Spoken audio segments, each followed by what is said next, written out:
Bonjour à toutes et à tous. Bienvenue dans notre live et notre conférence de presse. Une conférence de presse importante pour notre organisation syndicale. Nous avons la chance d'avoir notre secrétaire général de la Confédération, Frédéric Souillot, Bonjour à tous, merci.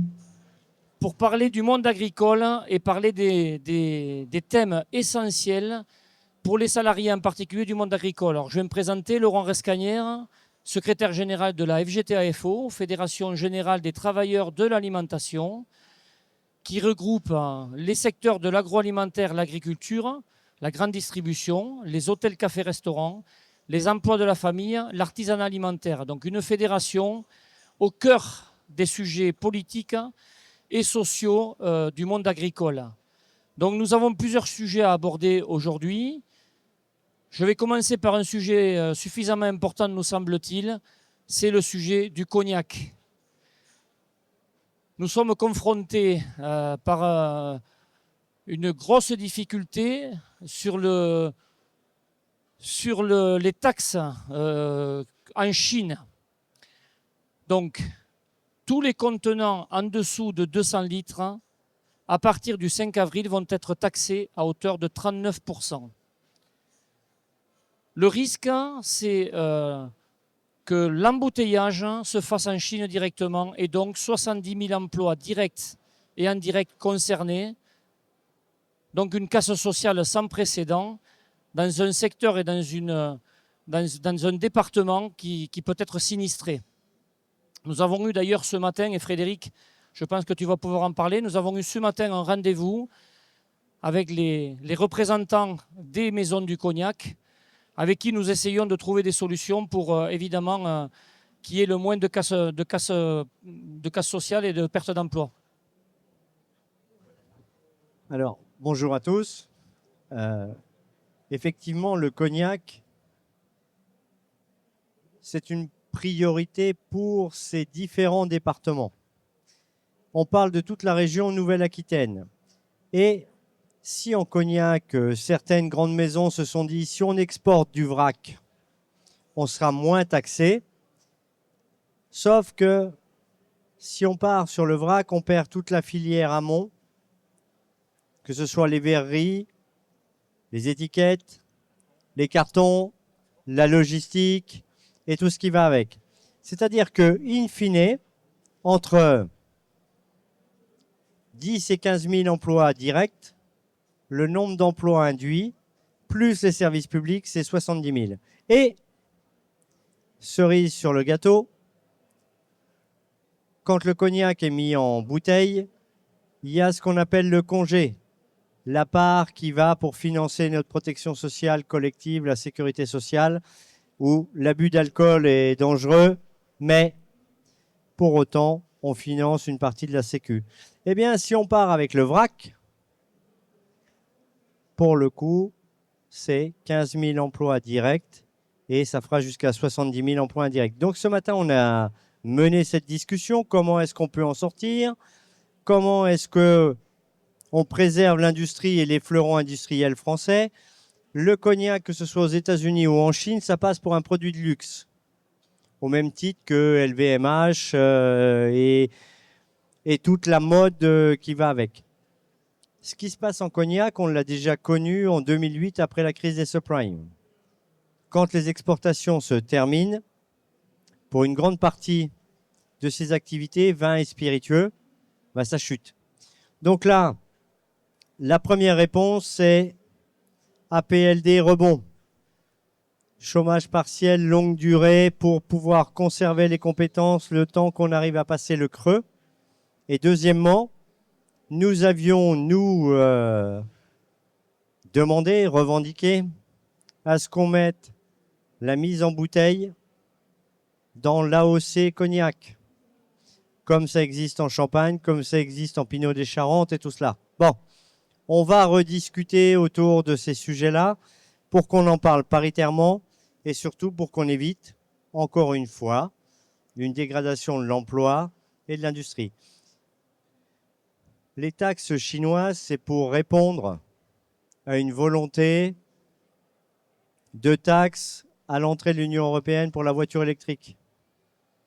La voiture électrique si on ne fait que des importations, on va tuer 300 000 emplois dans l'industrie automobile. Donc, l'Europe a répondu. Maintenant, l'Europe peut répondre à la Chine. Ça s'appelle du langage diplomatique. Et surtout, pour une fois, on pourrait mettre une conditionnalité d'aide publique aux entreprises en l'État diminue les taxes à l'exportation et ce qui permettrait qu'on conserve les emplois et qu'on n'y perde pas cette filière. Oui, et puis il y a également un sujet, donc la partie politique évidemment, qui n'est pas peine perdue, mais qui, on ne peut pas trop y compter. Nous en avons parlé d'ailleurs hier avec la ministre du Travail qui est venue sur notre stand. Nous avons abordé le sujet avec elle. Elle nous dit que c'est extrêmement compliqué. Une heure avant, elle était passée sur le stand du CNVS, donc des représentants de la branche, pour déjà en parler. Je sais que, nous savons que le Premier ministre, ce matin, après nous, devait passer, donc ils vont aussi en discuter. En tout cas, tous les acteurs doivent s'associer pour réussir à ce qu'il y ait moins d'emplois perdus. Et puis, il y a autre chose. Il ne faut pas écarter tous les représentants syndicaux sur le terrain. Donc nous avons aussi demandé à ce qu'il y ait des discussions dans le département avec les représentants d'entreprises. FO est très présent dans certaines grosses entreprises. On pèse 30% de représentativité chez NSI, 60% chez Rémi Martin. Donc des présences importantes syndicales. Et là aussi, tous ces acteurs et tous nos représentants doivent être évidemment intégrés. C'est pour cette raison-là, que l'on demande à ce que aussi il y ait des discussions dans les entreprises et dans les maisons de cognac. Donc voilà, c'est un sujet. Et puis des discussions au niveau départemental et régional. Et on portera aussi le sujet sur la table du Césaire. Les représentants, que ce soit des organisations patronales ou des organisations de salariés, on a un vrai sujet. Parce que là, c'est toute la région qui serait touchée. Donc, il y a des discussions entre les organisations patronales, nous, organisations syndicales, le paritarisme, tu le dis souvent, Fred.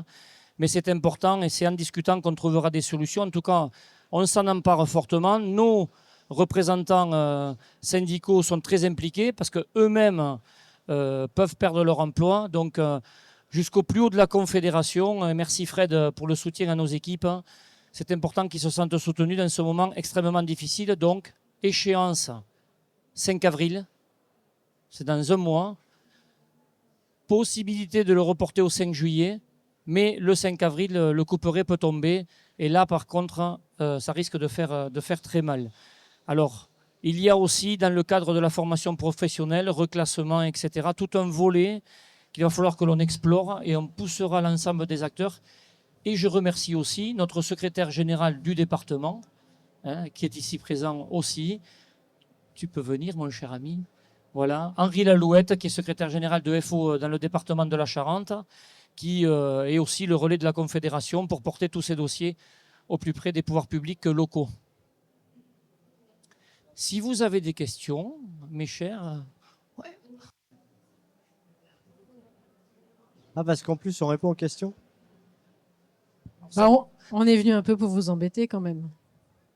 Sur les revendications de modification du cahier des charges AOC, est-ce que vous avez des retours un peu plus précis de l'exécutif et des pouvoirs publics, ou est-ce que ça se limite juste à « oui, on va regarder, oui, on va en parler », mais en fait, c'est reporté sine die? Alors, il n'y a pas de report sine die pour l'instant. Il faut que les instances se réunissent et que, du coup, c'était ça ce qu'expliquait Laurent. On en discute paritairement dans le département et sur la région. Et après cela, la démarche de cette revendication d'embouteillage dans l'AOC, elle prend entre 8 et 12 mois. Donc, la prochaine réunion, je crois que c'est mi-avril, d'après ce qu'ils nous ont dit ce matin. Donc, c'est pas reporté sine die, c'est comment est-ce qu'on arrive à faire bouger l'AOC. En règle générale, les organisations syndicales n'interviennent jamais sur l'AOC. Et bien là, pour le coup, on décide de s'investir, de s'impliquer pour arriver à faire bouger les choses. La justice sociale, notre protection sociale collective, c'est nos emplois. La cohésion sociale de la République, c'est nos emplois. Et sur cette région, moins 70 000 emplois, c'est une catastrophe. Et ça veut dire des hôpitaux qui ferment après-demain matin, des écoles, moins de services publics. Et après, on parlera de désert industriel. Alors, on dramatise un peu, puisque nous sommes en début de discussion. Mais ce qui nous bouleverse les uns et les autres, c'est quoi qu'on fasse à la fin, si la Chine et les États-Unis décident de maintenir leurs taxes sur les produits français, on va perdre des emplois et on va perdre de l'activité et on va perdre ces productions qui sont à 80% à l'exportation. Donc, on essaye d'y travailler, mais on n'est pas maître des décisions qui seront prises, que ce soit par la Chine ou par les États-Unis. Et on sait que la géopolitique en ce moment, ce n'est pas la panacée universelle.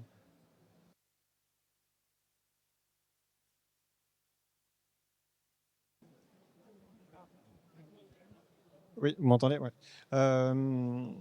Cette demande d'intégrer l'AOC, c'est une demande intersyndicale ou vous êtes seul là-dessus? Et autre question, je n'ai pas suivi de près le sujet. Il me semblait qu'effectivement la question du vrac avait été poussée par une maison, puis après qui avait reculé.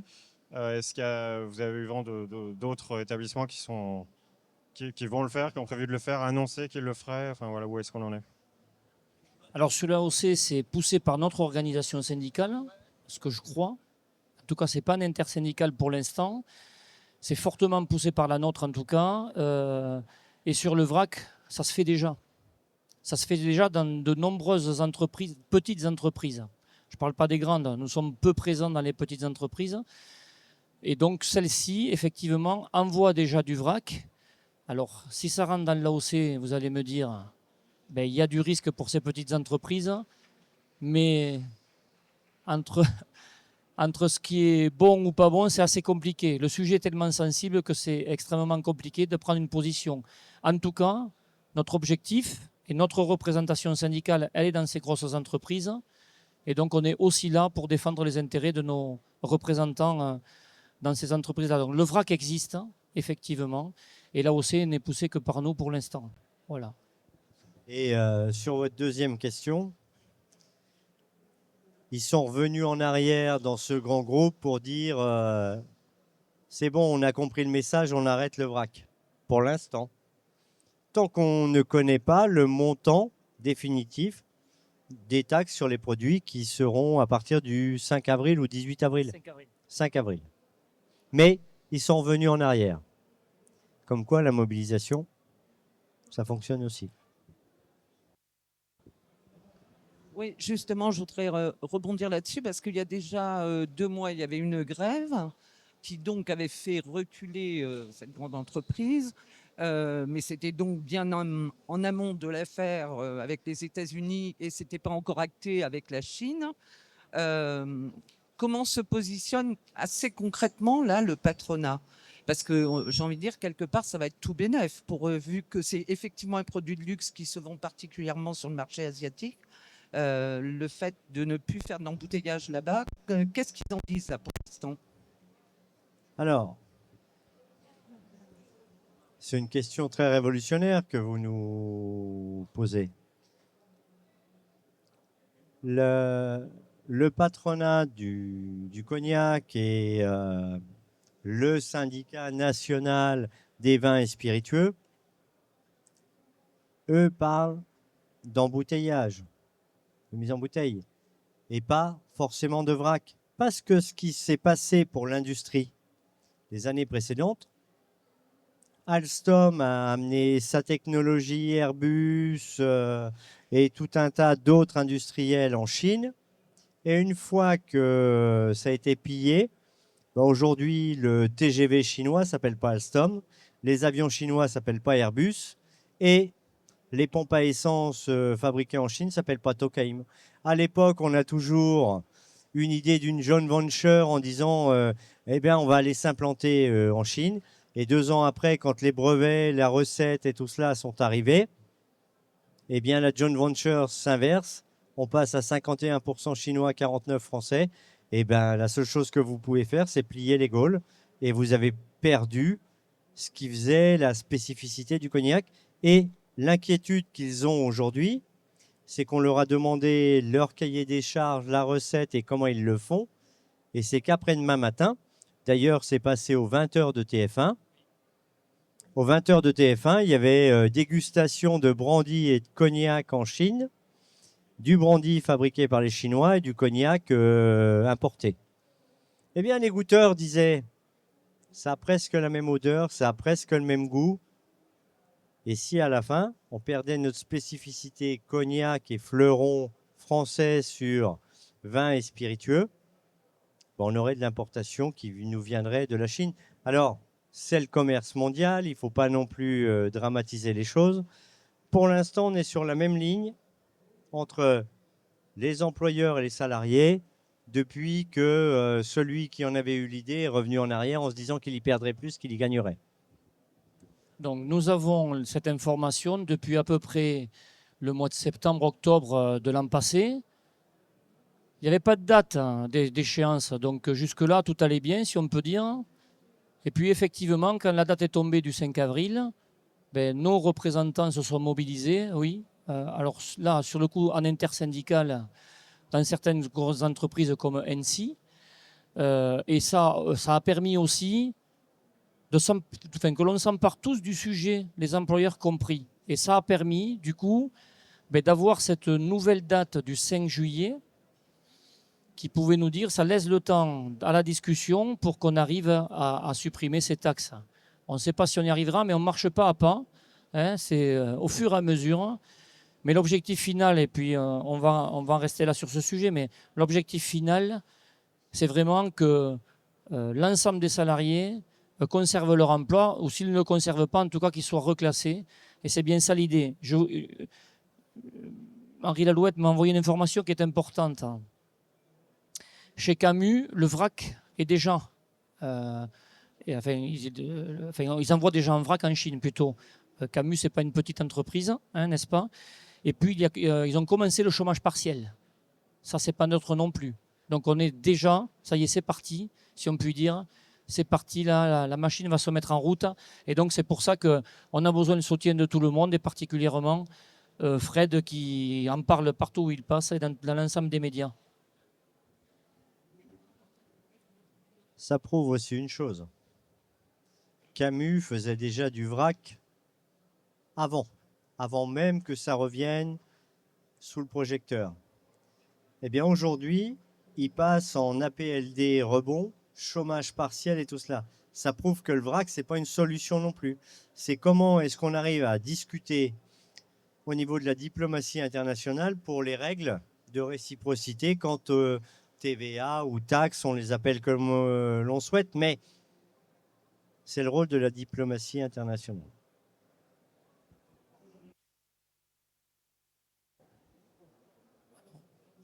C'est bon pour vous? Bon, nous avions un deuxième sujet abordé. C'était le Comité national du commerce. En fait, on se dit pourquoi il nous parle du commerce au Salon de l'agriculture, ça ne concerne pas le monde agricole, ça concerne le commerce aussi agricole, donc ce n'est quand même pas neutre. Et le Comité national du commerce, c'est une instance où ni les organisations patronales ni les organisations syndicales participent. Une instance d'État. Ne me fais pas sourire, s'il te plaît. Cette instance-là, nous avons souhaité y être intégrés pour discuter du commerce en général, mais pas que, parce que nous avons dans nos secteurs, particulièrement 2 secteurs qui sont touchés, la location-gérance dans la grande distribution et la franchise dans l'hôtellerie. Et donc on s'est dit, il faut donc qu'on intègre ces discussions pour parler de social, pour parler de maintien d'avantages sociaux dans les entreprises centralisées. Je prends un exemple. Je ne vais pas utiliser de nom, sinon on va stigmatiser les choses, mais un grand distributeur, par exemple, qui passe des magasins à location-gérance. Les salariés perdent tous les avantages sociaux. Aujourd'hui, il n'y a pas d'instance où on peut discuter de ces sujets et de quelle manière on fait ensemble en sorte qu'ils conservent leur régime social, leur pouvoir d'achat, etc., etc. Donc là, nous allons intégrer ce comité national au mois de mars. Mais c'est un comité aujourd'hui qui existe que sur une économie circulaire et absolument pas sur une partie sociale. Donc nous allons la faire bouger. Les employeurs souhaitent la faire bouger également. Nous avons Fred, plusieurs réponses d'employeurs qui nous disent nous allons faire changer les choses en y intégrant. Donc pour parler de paritarisme, pour parler de négociation, pour parler d'avantages sociaux, de maintien de l'emploi, etc., etc., etc. Et donc ce sujet-là est pour nous quelque chose de déterminant parce que nos secteurs sont extrêmement touchés avec ces locations-gérances et ces franchises. Et donc, Fred, tu peux en dire un mot évidemment, puisque tu es aussi à l'initiative du fait que dorénavant, nous allons intégrer cette instance qui est, je vous le dis à nouveau, mais c'est important, il faut le relayer. Et dans le monde agricole, ça peut en faire partie. Le commerce agricole, il y en a également. Et donc les salariés, dans tous ces secteurs-là, ne sont absolument pas aujourd'hui, enfin en tout cas leur parole n'est menée par personne. Donc ça sera notre rôle. Fred, tu peux...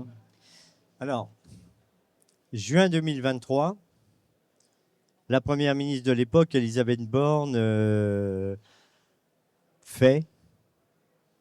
écrit, crée ce Conseil national du commerce. Et dans ce Conseil national du commerce, on ne se parle qu'entre sachants.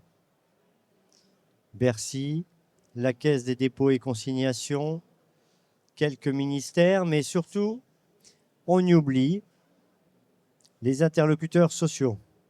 Et notre demande à nous, quand il y a eu la faillite Casino, ce drame industriel qui a été le démantèlement de tout le groupe Casino, je dis aux camarades, on avait mis en place ces comités de filière dans l'industrie et ce Conseil national de l'industrie.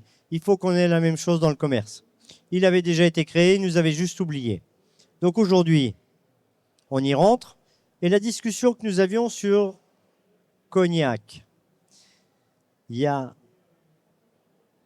un représentant du ministère du Commerce extérieur qui siège à ce Conseil national du commerce. Eh bien, justement, là, c'est aussi du commerce, la vente que l'on fait notamment sur le cognac et ce que l'on a expliqué. Et puis surtout, comment est-ce qu'on se projette sur nos changements de consommation? On a tous changé notre mode de consommation. On consomme et on achète beaucoup plus de choses comme cela que de proximité et tout cela.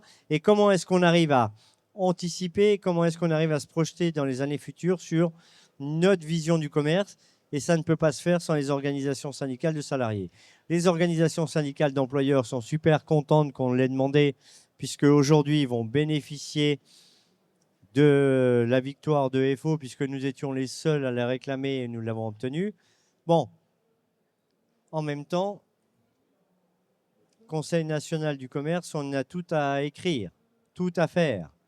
On parle de seconde main, de vrac, de réparation, de consigne, de réemploi, d'abonnement, de location, d'invendu, de recyclage. On parle de tout, sauf du commerce. Donc, on va y aller, on va expliquer les choses. Laurent sera le chef de file de Force ouvrière à ce Conseil national du commerce où la voix des organisations syndicales doit être entendue. J'en profite, Fred, pour te remercier, parce que si on rentre dans le comité national du commerce, c'est qu'avec les premiers ministres successifs, j'espère que il n'y aura pas un troisième, mais en tout cas, à chaque fois, à chaque changement, il l'a rappelé, il l'a répété, et enfin le décret est sorti, et le périmètre de ce comité national a été modifié, donc nous allons y être intégrés. Évidemment, là, on a un gros boulot, parce qu'on part de zéro, vu que tout avait été construit sans personne et donc pas de social. Mais bon, on va se battre pour que la voix des salariés soit entendue. Voilà, donc si vous avez quelques questions, évidemment. Oui, donc si je comprends bien, c'est mis en place au 1er mars, puisqu'on avait déjà, nous, parlé du sujet. C'est-à-dire que c'est aussi une façon pour que les salariés qui sont passés en location-gérance soient un petit peu traités quelque part au niveau social, qu'ils puissent s'exprimer dans cette instance-là, qu'ils ne soient pas invisibilisés dans ce mouvement de location-gérance. Alors, il y a des entreprises où nous avons déjà discuté pour maintenir les avantages sociaux des magasins qui sont passés en location-gérance. Ça fonctionne bien dans certaines entreprises, un peu moins dans d'autres, mais on n'a pas rien fait jusque-là. Le Comité national du commerce existe. Il n'existe pas depuis le 1er mars. Il existe depuis quelque temps déjà. Voilà. Nous, ce qu'on dit simplement, c'est que quand on voit le périmètre défini, il y a des choses à modifier. Il y a des sujets qui ne nous concernent pas. Notamment, je parlais du sujet social. Il va falloir l'intégrer. De quelle manière on le fait, pourquoi, comment, etc. Étant donné qu'il y a tout à construire, nous sommes en train de le construire pour apporter nos revendications pour la modification de ces thèmes successifs, puisqu'il y a un thème par date, donc chaque fois on va le modifier. Mais non, mais après il ne faut pas dire que rien n'a été fait. Je vous dis, il y a quelques enseignes où on a pu quand même réussir à maintenir, notamment dans certaines entreprises, où pendant 15 mois les salariés ont un maintien des avantages sociaux globaux. Voilà. Mais le but de le mettre dans une instance nationale, c'est aussi que toute entreprise qui passe ou en location-gérance ou en franchise, etc., il faut qu'elle sache qu'elle ne peut pas tout faire n'importe comment et qu'il y a au-dessus d'elle des règles qu'il faut définies et qu'il faut respecter. Et pour le coup, la première revendication qu'on va porter, c'est que cession, franchise, location, gérance ou quoi que ce soit, il faudra qu'il y ait la clause sociale qui s'applique, comme nous l'avons pu l'obtenir dans certains grands groupes. Donc, demain, on n'arrivera pas à bloquer franchise, location, gérance, cession et tout cela. Ça, ce serait utopique d'essayer de le faire croire aux salariés. Ce serait une erreur en plus.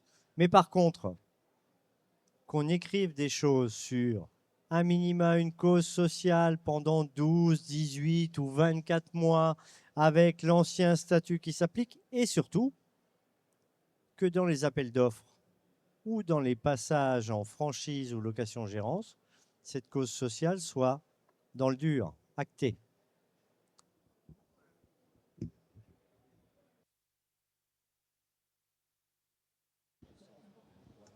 La question que je me pose, c'est la suite des comités de filière. Parce que si je prends l'exemple de l'automobile, le contrat stratégique de filière 2024-2027, moi j'entends déjà une petite musique syndicale qui dit, en fait les suites, il ne se passe pas grand-chose, le patronat automobile applique toujours sa politique de prix, sa politique machin, et donc y rentrer, oui, bien sûr, vous avez raison, c'est nécessaire, mais après. Alors, c'est une bonne question. Mais dans le Conseil national du commerce, dans le commerce, les comités de filière n'étaient pas établis. Ils n'existent pas.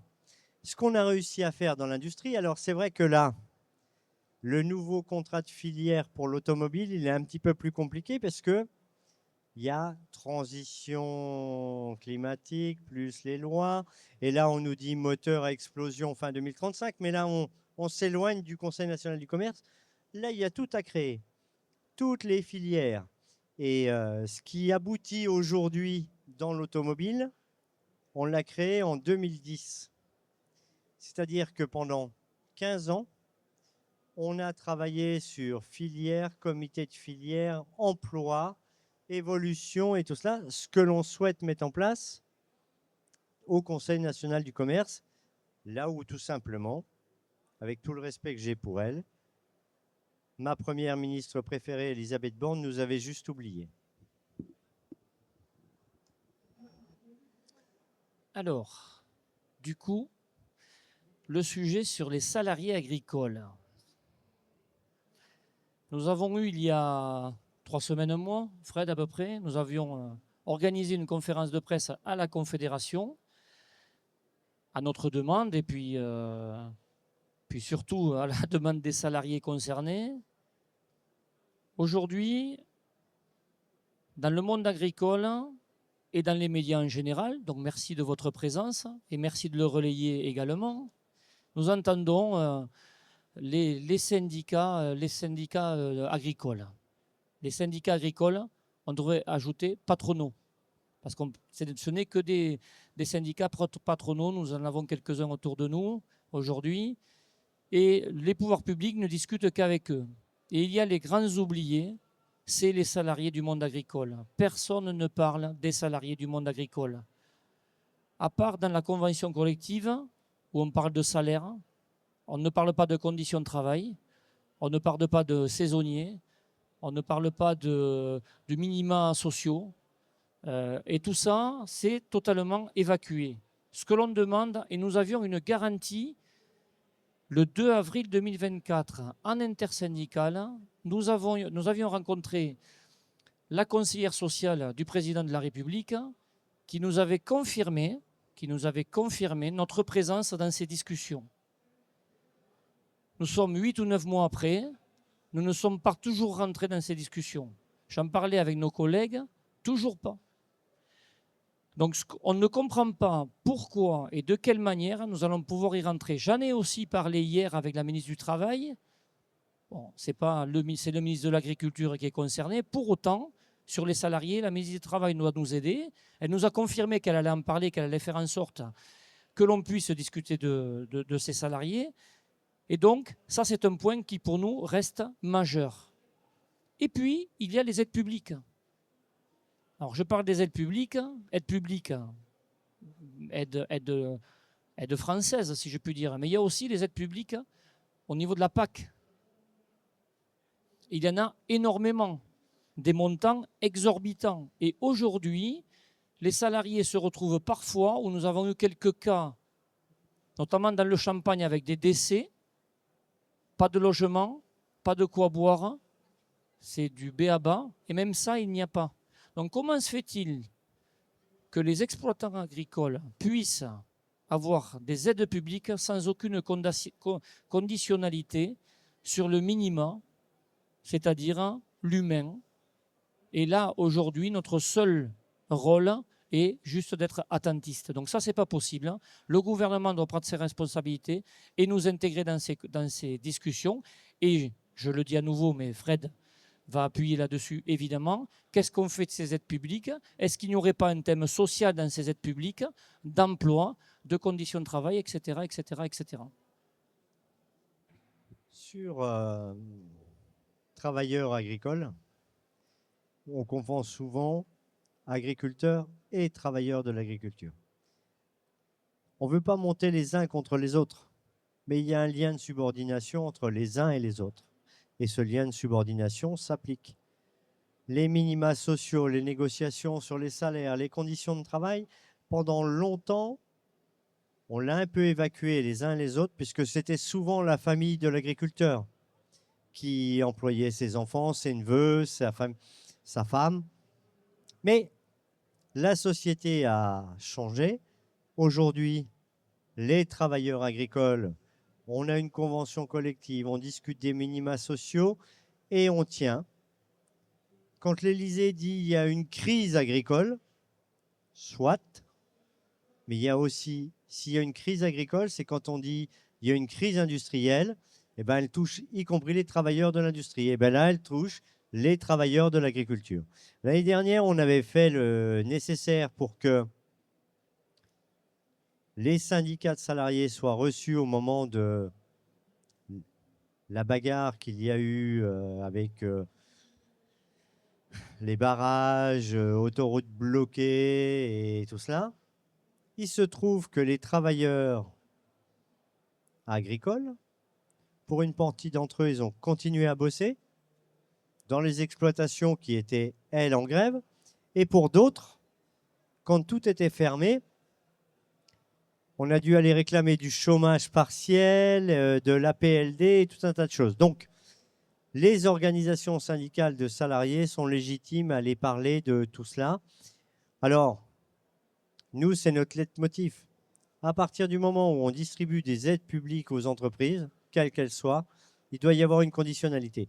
Ces aides publiques, c'est une partie de nos cotisations, employeurs et salariés. Il n'y a pas de débat. Eh bien, on est pour les aides publiques aux entreprises à partir du moment où elles sont conditionnées. Salaire, emploi, conditions de travail. Donc effectivement, et Fred le dit très bien et le dit très bien, il le dit toujours très bien, mais il le dit aussi au pouvoir public, et c'est ce qu'il faut qu'on arrive à faire changer. Quand je vois sur mes notes 9 milliards d'euros d'aide de la PAC, sur 58,3 sur toute l'Europe, 9 milliards c'est énorme, et qu'est-ce qu'on en fait? Qu'est-ce qu'on en fait? Voilà, ben, il faut des revenus par rapport à ce qu'on produit, et pas des revenus fictifs par des aides publiques. Ça, pour nous, ce n'est pas acceptable. Alors oui, nous sommes favorables à ce qu'il y ait des aides publiques, pas de problème, mais sous condition que le social, à nouveau, ne soit pas évidemment oublié. Et enfin, nous, on pense que la conditionnalité doit être définie sur les salaires, les conditions de travail, la reconnaissance, la formation.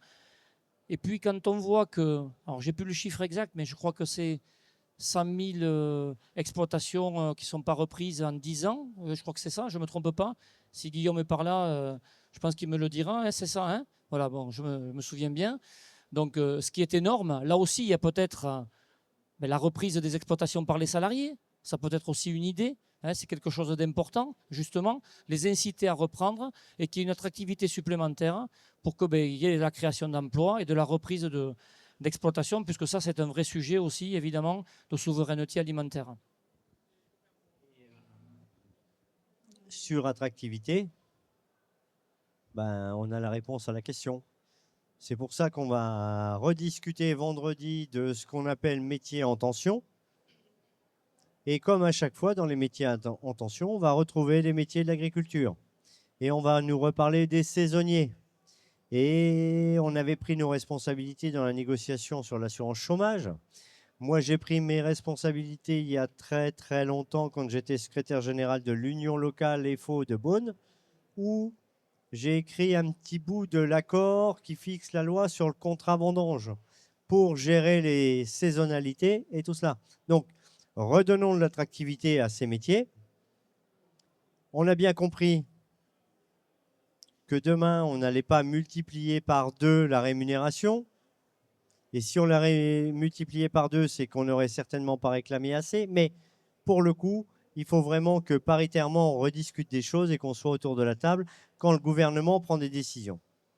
La loi sur l'agriculture, elle nous convient. Nous, on a besoin que les exploitations agricoles fonctionnent pour que, à la fin du mois, il n'y ait pas de problème pour verser les payes pour les travailleurs agricoles qui seront là-bas.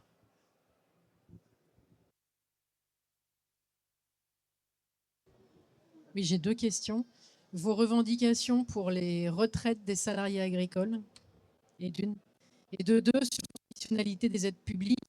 Le ministre de l'Industrie, devant l'Assemblée, a dit travailler en ce moment avec la ministre du Travail sur une meilleure information des salariés sur les aides publiques perçues par l'entreprise,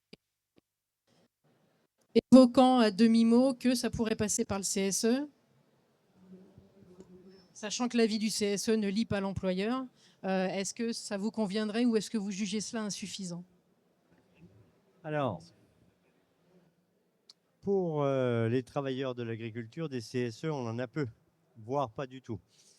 Après, l'information des aides versées aux entreprises, au CSE, je ne sais pas si c'est une conditionnalité. À la fin, on va finir avec des index comme on en a déjà des tonnes, et on fera tout ce qu'il faut pour remplir correctement l'index pour ne pas se faire tacler à la fin. Donc, la conditionnalité des aides publiques aux entreprises, on doit pouvoir la gérer dans la branche et regarder si la conditionnalité, par exemple, je vais prendre un thème, l'emploi des seniors. On dit, ben, dans telle branche, votre taux d'emploi des 55-64 ans, la norme OCDE, il est très bas. Vous êtes à 50 aujourd'hui. Vous vous donnera plus d'aides publiques si vous passez à 60 demain matin. Par contre, on vous en donnera beaucoup moins si vous tombez à 48. Voilà. Alors après, comment on le met en place, comment on le gère paritairement, mais ça, on saura faire. Après, c'est juste de la technicité. Mais que ça rentre dans l'esprit des uns et des autres, y compris de l'exécutif, pour reparler de conditionnalité d'aide publique aux entreprises, on est passé de 47 milliards avant Covid à 82 milliards aujourd'hui. Qu'est-ce qui a changé? La facture du quoi qu'il en coûte, et in fine, on la présente toujours au même.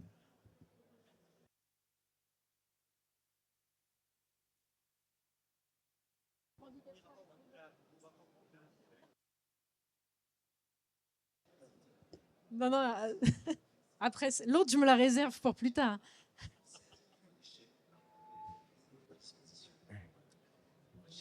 Retraite des salariés agricoles. Aujourd'hui gérée par... Oui, le sujet, 25 meilleures années. Je parle bien des travailleurs de l'agriculture qui sont sur les mêmes bases que les travailleurs du privé.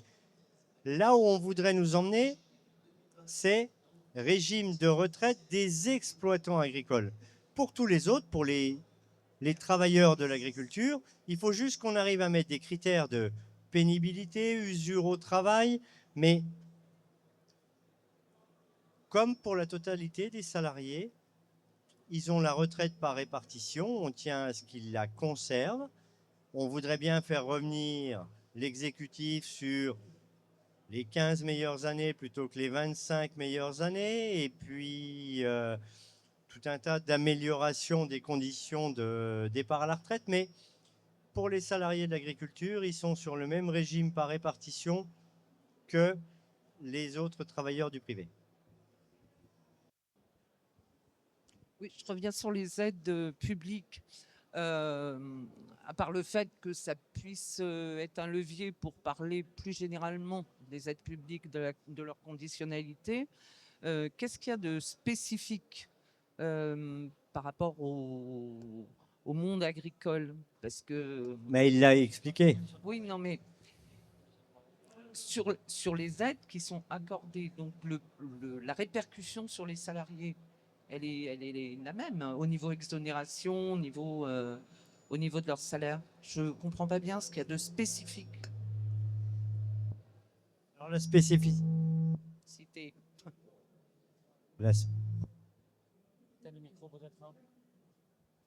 C'est bon?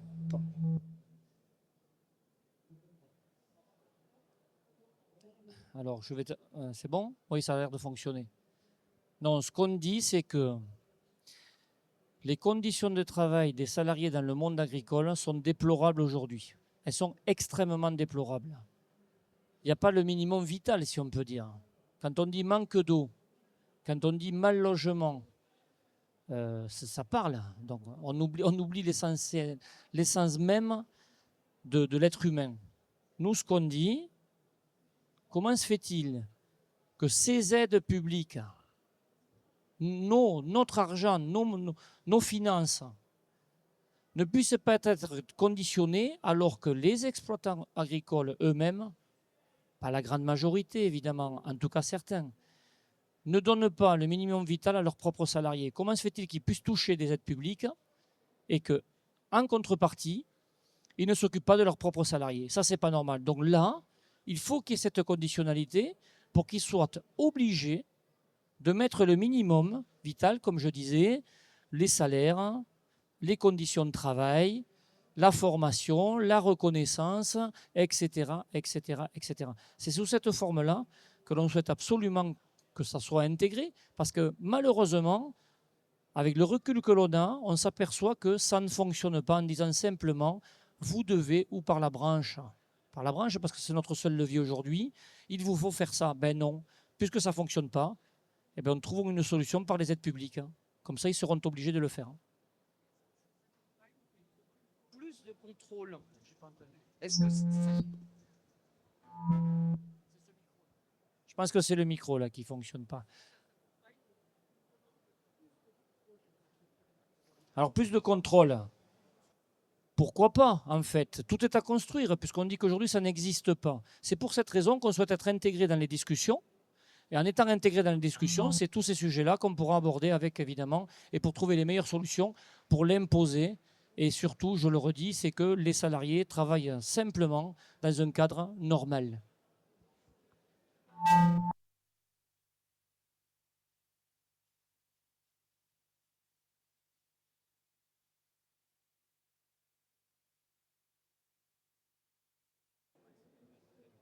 Est-ce que c'est bon pour vous?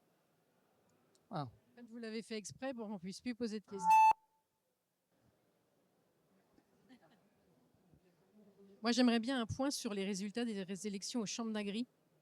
Et puis les enjeux aussi FO des élections MSA qui doivent se tenir au mois de mai.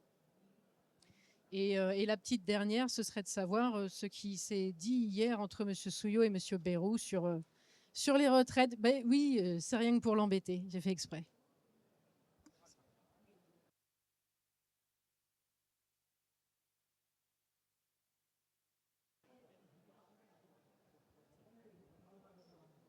Bon, donc je laisse la dernière pour Fred, évidemment, hein, puisque c'est lui qui a eu rendez-vous. Moi, je n'étais pas là, donc tu te débrouilles. Bon courage, mon cher Fred.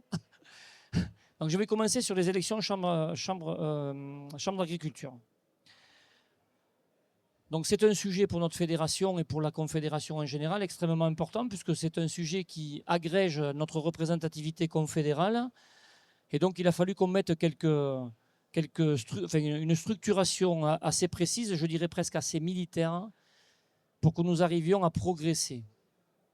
Alors, nous avions des attentes effectivement assez importantes, puisque nous avons présenté dans 13 départements supplémentaires, enfin 13 listes, pardon, supplémentaires par rapport à la fois dernière. Donc, nous avons présenté à peu près entre 60 et 70 listes sur 90 au total, ce qui est très honorable, sachant qu'on part de loin. Hein, donc, moi, je suis élu depuis 2022 et donc on a mis 2 ans à travailler ce dossier qui sera beaucoup plus travaillé à l'avenir, évidemment, puisque la particularité, c'est que c'est sur un mandat de 6 ans. Et donc, nous avons eu un acteur supplémentaire, un acteur syndical supplémentaire, qui est arrivé là tout à fait par hasard et qui donc du coup, la donne a été un petit peu différente et je dirais presque heureusement que nous avons présenté dans 13 listes supplémentaires. Ça nous a permis quand même de progresser. Progresser, pas fortement, mais progresser significativement. Et ça nous permet de devenir un acteur déterminant dans les chambres d'agriculture et surtout dans les départements, puisque c'est là que ça se joue évidemment. Et donc, nous avons quand même des élus dans des départements, certains départements importants. Je pense à la Corse, où nous avons fait un résultat important en Corse, très important d'ailleurs, où notre secrétaire général a fait un boulot formidable. Je pense aussi à l'île de la Réunion, où nous avons présenté pour la première fois et où nous avons aussi un très bon résultat. Donc oui, aujourd'hui, nous sommes un acteur déterminant dans le monde agricole. Et donc, maintenant, l'étape suivante, c'est quoi? C'est évidemment de peser dans les sujets, puisque les sujets du monde agricole se font dans les départements, et lancer des revendications assez précises. Et je reparle notamment des sujets que l'on a abordés précédemment, évidemment, puisque là aussi, dans les territoires, c'est important que l'on en parle. Et donc, on peut être assez satisfait de ces résultats. Maintenant, sur les élections MSA. Échéance le 4 avril pour déposer les listes. Le 4 mars, pardon. C'est dans 3 jours, 4 jours.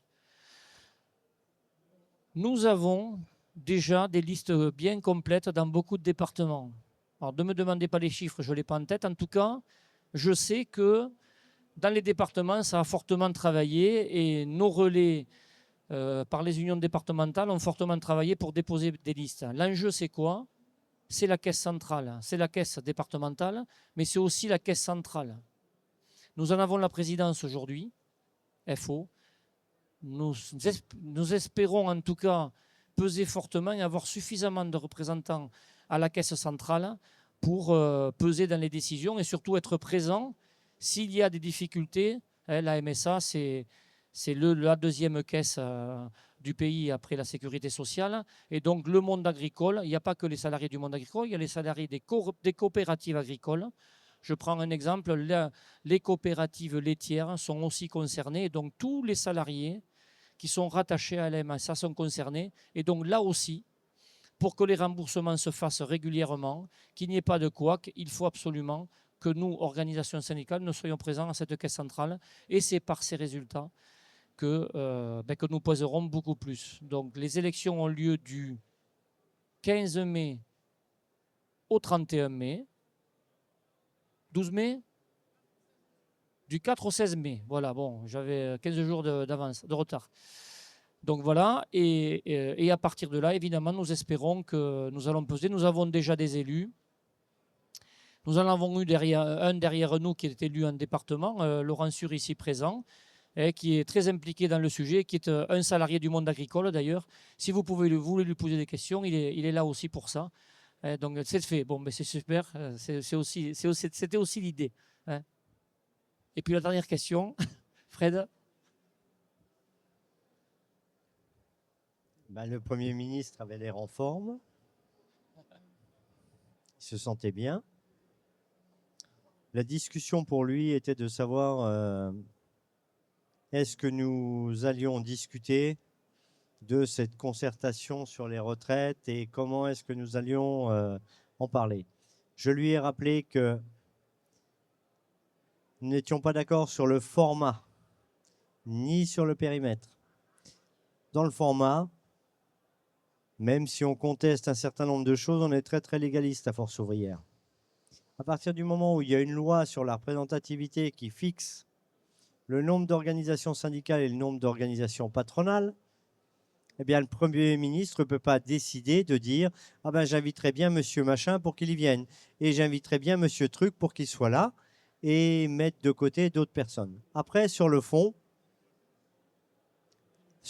l'idée, c'est que de se dire que lors de cette concertation retraite, on discutera de rien, pas de critères de pénibilité, pas d'âge de départ, pas de reconversion, pas de durée de cotisation, ni quoi que ce soit. Donc, j'ai dit au Premier ministre, qu'irais-je donc faire dans cette galère? Alors, il m'a expliqué qu'il avait besoin de nous. Et je lui ai dit que nous avions une seule revendication, abrogation de la réforme des retraites, et que pour discuter de tout le reste, eh bien, si on a un courrier d'orientation qui nous renvoie sur notre négociation pacte de la vie au travail, formation professionnelle tout au long de la vie, reconversion, critères d'usure, de pénibilité, prévention au titre de la TMP pour faire plus de prévention et moins de réparation. Et je rappelle que nous avons signé un accord sur les seniors avec une retraite progressive dès 60 ans, dont on demande encore la transposition dans la loi, cet accord, y compris sur le dialogue social. Donc, l'exécutif a déjà plein de pain sur la planche. Ce n'était pas la peine d'essayer de nous ramener quelque chose de religieux, alors que la loi de 1905 de la séparation de l'Église et de l'État s'applique. Et elle est constitutionnelle, je crois, madame. Ai-je bien répondu à votre question? Merci. Non, il n'y a plus de questions, terminé maintenant. Les micros.